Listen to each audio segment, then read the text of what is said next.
Every January, the New York Times releases its 52 Places to Go, a robust list of places worth visiting in the new year. And this year, the United States Capitol landed the #1 spot on the list. Depending on where you are, DC is a pretty accessible place. You can even do a day trip from New York City. So, what makes Washington, D.C. such a hot spot, and why now?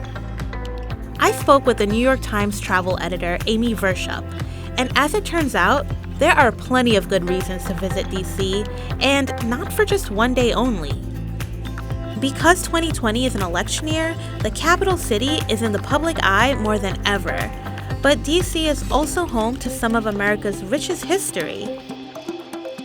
It's the 100th anniversary of women achieving suffrage in the United States. Two themes kind of emerged this year very strongly, and one of them was history. We felt that marking that historic occasion was really important.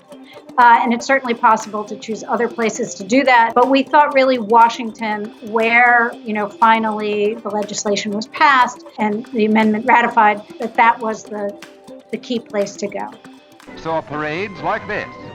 In Washington in 1917, the American Women's Suffrage Unit kicked off in 1848 with a convention in Seneca Falls, New York. In 1920, Congress ratified the 19th Amendment, declaring that states could not discriminate in voting based on sex. But Washington, D.C. isn't only a political center. It's a vibrant city with a fusion of cultures. Obviously, the monuments and the government institutions are incredible to go visit. But the other thing that people should keep in mind is that Washington as a city has a tremendously strong immigrant population. Washington is a majority minority city. It has a large African American population. It's just a place that on the culture scale, on the history scale, on the food scale, ranks really high up there. For those who wish to experience this vibrant city, here's a fun travel guide on some of the best ways to explore Washington, D.C. this year and every year after that. In 2020, Washington, D.C. is commemorating the 100th anniversary of women's right to vote with exhibitions at museums across the city. The Library of Congress has an exhibition called Shall Not Be Denied, Women Fight for the Vote, which covers the narrative of the movement. You can visit it through September 2020. However, 175 years after the Seneca Falls Convention, American women of all backgrounds are still striving to have their voices heard.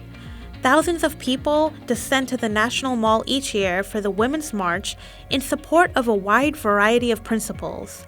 The third march hits D.C. on January 18th.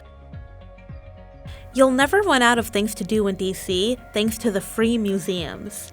Head to the National Mall, nicknamed America's Front Yard, where you'll find monuments, memorials, and museums for every type of person. There are 19 Smithsonian museums, including the National Museum of African American History and Culture, which opened in 2016 and still requires advanced registration for most visit times. The National Air and Space Museum and the National Museum of Natural History are the most popular. You might be familiar with Washington's annual Cherry Blossom Festival. The festival goes from mid-March to mid-April and celebrates when in 1912, the mayor of Tokyo gifted 3,000 cherry blossom trees to Washington, D.C. More than 1.5 million visitors attend the festival each year. The Tidal Basin is a great spot to admire the blooms. If you're looking to step away to a more relaxed, perhaps less crowded setting, take a stroll through Kenilworth Park and Aquatic Gardens, a national park on the city's east side. This wetland is filled with lilies, lotuses, and wildlife. It's free to visit, and every July it hosts a 2-day water lily and lotus festival. As you would expect in a diverse city, there are plenty of food adaptations from all over the country and world to try. But if you want a true DC culinary experience, you must try a half smoke, which is considered the city's signature dish. It's basically a spicy sausage that's more coarsely ground than a hot dog and that's smoked before it's grilled. Ben's Chili Bowl is a classic spot to try one. If you're all about the hype, visit Call Your Mother Deli to try what some say is the best bagel in the city. You might have to wait in a line that goes out the door, but while you're outside, take a moment to admire the building's pastel mural painted by a local artist.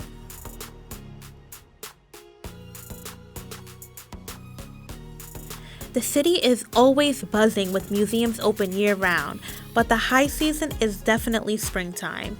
For fewer crowds but no cherry blossoms, it's best to visit during the fall when hotel rates are cheaper. According to Destination DC, tourism is growing. In 2018, 23.8 million people visited the nation's capital, the 9th year in a row of record visitation. It's worth noting that 92% of the visitors were domestic travelers. International visits decreased from 2017 to 2018. Washington, D.C. really does not belong to any political party. It doesn't belong to any person or any group. It belongs to all of us. Would you consider visiting or revisiting America's capital city this year? What do you want to add to your Washington, D.C. bucket list? Let us know in the comments below.